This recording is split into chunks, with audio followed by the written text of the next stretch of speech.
रूस के लिए पिछले 15 घंटे में कोरियाई सैनिक गेम चेंजर साबित हो रहे हैं। खबरों में दावा किया गया कि कोरियाई सैनिक अब यूक्रेनी सेना पर आत्मघाती हमले करने लगे हैं, जिसने कि जेलेंस्की के होश उड़ाकर रख दिए। उधर दूसरी तरफ नेटो देशों को समझ ही नहीं आ रहा कि आखिर कोरियाई सैनिक मरने से पहले खुद को यूक्रेन के सामने बम से क्यों उड़ा रहे हैं।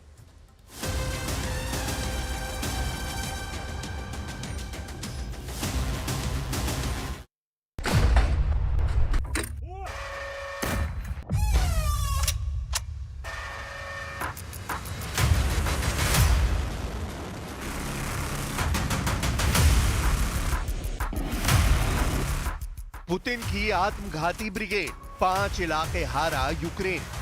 35 महीने से ज्यादा की जंग में यूक्रेन को पहली बार लगभग 250 मोर्चों पर एक साथ डबल अटैक का सामना करना पड़ रहा है। हम आपको 3 खबरें दिखाने जा रहे हैं। पहली खबर यह है कि यूक्रेन ने जबरदस्त प्रोपेगेंडा किया हुआ है कि रूस की तरफ से लड़ रहे कोरियाई सैनिक यूक्रेनी सेना के सामने सरेंडर कर रहे हैं, जबकि हकीकत में अब पता चला है कि कोरियाई सैनिक सरेंडर नहीं कर रहे हैं, बल्कि पकड़े जाने की स्थिति में आत्मघाती हमले यूक्रेनी सैनिकों पर कर रहे हैं। दूसरी बात सबसे अहम यह है कि यूक्रेन के सूमे समेत 5 इलाकों पर रूसी सेना लगभग कब्जा करने के करीब पहुंच चुकी है। और तीसरी खबर यह है कि नेटो की लंबी दूरी की मिसाइलों से हमला करने के बाद से यूक्रेन पर रूस की एयर स्ट्राइक 2 गुनी हो चुकी है। वॉर जोन से आ रही रिपोर्ट के मुताबिक पश्चिमी रूस के कुर्स्क इलाके में यूक्रेनी सेना को हमला करना बहुत भारी पड़ा है।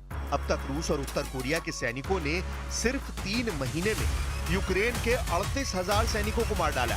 सबसे हैरानी की बात तो ये है कि विदेशी धरती पर युद्ध करने वाले कोरियाई सैनिक भी यूक्रेनी सेना पर भारी पड़ने लगे। हैरानी की बात तो यह है कि जिस यूक्रेन ने रूस के कुर्स्क में 1376 वर्ग किलोमीटर इलाके पर कब्जा कर लिया था, उस कुर्स्क में अब रूस ने दोबारा से यूक्रेन से 40% इलाका छीन लिया है।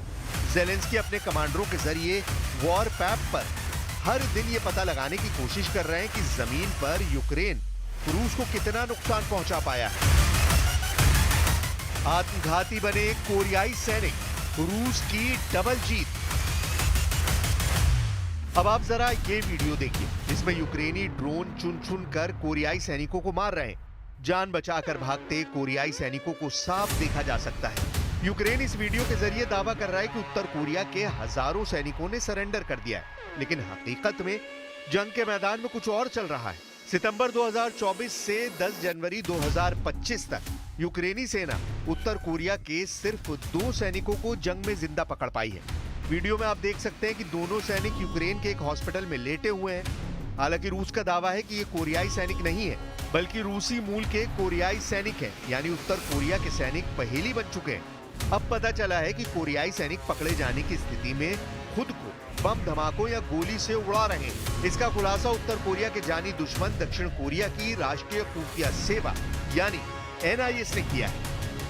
दक्षिण कोरिया के अधिकारियों का दावा है कि रूस की तरफ से यूक्रेन के खिलाफ जंग कर रहे हैं उत्तर कोरियाई सैनिक पकड़े जाने से बचने के लिए अपनी जान ले रहे हैं। हम आपको बता दें कि यूक्रेन और दक्षिण कोरिया ने दिसंबर में कहा था कि किम जोंग उन ने यूक्रेनी सेना से लड़ने के लिए दक्षिणी रूस में लगभग 10,000 से 12,000 सैनिकों को भेजा है। दक्षिण कोरिया की खुफिया राष्ट्रीय सेवा यानी NIS का दावा है कि उत्तर कोरिया के अधिकारियों का अपने सैनिकों को साफ आदेश है कि पकड़े जाने पर वो अपनी जान दे दें।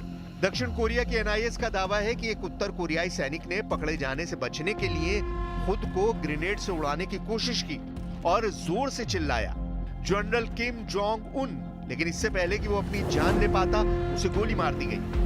जापानी समाचार एजेंसी क्योडो न्यूज ने यूक्रेनी सरकार और दूसरे अधिकारियों के हवाले से कहा है कि सैनिक पकड़े जाने से बचने और पहचाने जाने से बचने के लिए अपने चेहरे के पास ग्रेनेड विस्फोट कर रहे हैं। यूक्रेन के विशेष अभियान बल यानी SOF ने युद्ध के मैदान की फुटेज जारी की है। रिपोर्ट के दावों के मुताबिक अब तक 3,000 कोरियाई सैनिक मारे गए हैं, लेकिन हैरानी की बात तो यह है कि कोरियाई सैनिकों ने मरने से पहले ही रूस को यूक्रेन के कई मोर्चों पर निर्णायक बढ़त दिला दी है। जो खबरें अब मिल रही हैं उसके मुताबिक रूसी सेना ने यूक्रेन के डोनेट्स्क क्षेत्र में 2 यूक्रेनी बस्तियों पर कब्जा कर लिया। सिवरस्क शहर के पास टेनी और आगे दक्षिण में नेस्कुचने तक रूसी सेना का कब्जा हो चुका है। यहां तक कि पूर्वी यूक्रेनी शहर पोक्रोव्स्क के पास रूसी सेना को जबरदस्त बढ़त मिल चुकी है, जबकि रूस के सीमावर्ती कुर्स्क क्षेत्र में यूक्रेनी पुल हेड को घेरने का रूसी ऑपरेशन चल रहा है। इसके तहत रूसी सैनिकों ने यूक्रेन के उत्तरी सूमे क्षेत्र में प्रवेश किया है। ISW की रिपोर्ट के मुताबिक 10 जनवरी के जियोलोकेटेड फुटेज का हवाला देते हुए कहा कि रूसी सेना ने अंतर्राष्ट्रीय सीमा पार की और सीमा के साथ सूमे शहर के उत्तर में स्थित जुरावका के पश्चिम में आगे बढ़ी है। यूक्रेनी सेना की 67वीं मैकेनाइज्ड इन्फेंट्री ब्रिगेड के वीडियो में रूसी पैदल सेना पर हमले दिखाई दे रहे हैं। रूसी सैनिकों ने कुर्स्क क्षेत्र में सुजदा शहर के दक्षिण पूर्व में स्थित निकोलायेवो दारिनो को बाईपास करने के लिए यूक्रेन के सूमे क्षेत्र में भीषण हमले किए। रूसी सेना ने कुर्स्क में 3 और जिलों पर कब्जा करने का दावा किया। कुछ वॉर एक्सपर्ट्स का साफ कहना है कि मॉस्को ने कुर्स्क में खोए हुए क्षेत्रों में से लगभग 40% को वापस हासिल कर लिया है। रूस ने 6 अगस्त 2024 के बाद से यूक्रेन पर हमले डबल कर दिए हैं। ऐसा दावा किया जा रहा है कि अगर 6 अगस्त 2024 से अब तक यूक्रेन पर रूस ने 6000 मिसाइलें दागी हैं, जिसमें बैलिस्टिक, क्रूज और हाइपरसोनिक मिसाइलें हैं। पुतिन पहले ही कह चुके हैं कि रूस के मिसाइल पावर का सामना ना तो यूक्रेन कर पाएगा और ना ही 32 देशों से बना नेटो कर पाएगा। दावों के मुताबिक रूस आज भी दुनिया में सबसे ज्यादा मिसाइलें बना रहा है। पुतिन पहले ही कह चुके हैं, जितनी मिसाइलें सारे देश मिलकर हर दिन बनाते हैं, उससे 3 गुना मिसाइलें हर दिन रूस अकेले अपने दम पर बना रहा है। यही वजह है कि रूस की हवाई ताकत का मुकाबला यूक्रेन और नेटो नहीं कर पा रहे हैं। पिछले 48 घंटों में पूर्वी, दक्षिणी और पश्चिमी यूक्रेन के 5 शहरों पर रूस ने भीषण हवाई हमले किए।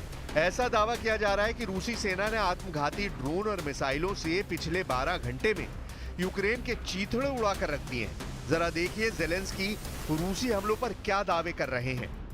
यूक्रेन के राष्ट्रपति ज़ेलेंस्की ने दावा किया है कि इस वक्त रूसी वायुसेना डबल एयर स्ट्राइक यूक्रेनी शहरों पर कर रही है। हमले में कथित तौर पर नर्सिंग होम को भी भारी नुकसान पहुंचा, जिसमें सभी खिड़कियां और दरवाजे नष्ट हो गए। यूक्रेनी सैन्य प्रवक्ता ओलेक्सी दिमित्राशकोवस्की के मुताबिक 12 जनवरी की शाम को रूसी विमानों ने सुदजा नर्सिंग होम के आसपास 2 बार भीषण हमले किए।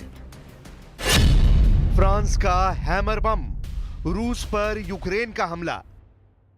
इधर यूक्रेन भी नेटो से मिले घातक बमों से रूस पर ताबड़तोड़ हमले कर रहा है। जरा यूक्रेन की इस एयर स्ट्राइक को देखिए, जिसमें सोवियत युग के Su-25 जेट से रूसी इलाकों पर हमले किए जा रहे हैं। यूक्रेन सेना ने पहली बार ऐसा वीडियो जारी किया है जिसमें Su-25 फ्रॉकफुट ग्राउंड अटैक जेट को फ्रांस से मिले hammer rocket boosted precision guided munition से हमला करते हुए दिखाया गया है। वीडियो में कम से कम 10 अलग अलग सॉटी दिखाई गए हैं, जिसमें हथियारों को जोड़े में छोड़ा जा रहा है। केवल 2 Su-25 विमान, जिन्हें बॉट नंबर 28 ब्लू और 47 ब्लू से पहचान दी गई है, वो रूसी इलाकों पर हमले कर रहे हैं। हम आपको बता दें कि हैमर यूक्रेनी Su-25 द्वारा इस्तेमाल किए जाने वाला पहला ज्ञात पश्चिमी सटीक निर्देशित गोला बारूद है, जो रूस में भारी तबाही मचा रहा है। फ्रांस अब तक यूक्रेन को ऐसे 600 बम दे चुका है। दावा किया जा रहा है कि यूक्रेन को फ्रांस ऐसे 1200 बम और देगा। यह हाईली एडवांस फ्रांसीसी बम को यूक्रेनी वायुसेना MiG-29, सुखोई 25 और सुखोई 27 से रूस में दागती है। कुल मिलाकर रूस यूक्रेन जंग में यूक्रेन और नेटो के 32 देशों पर रूस काफी भारी साबित हो रहा है। देखना होगा कि आने वाले दिनों में रूस यूक्रेन पर कहां और कितने बड़े हमले करता है।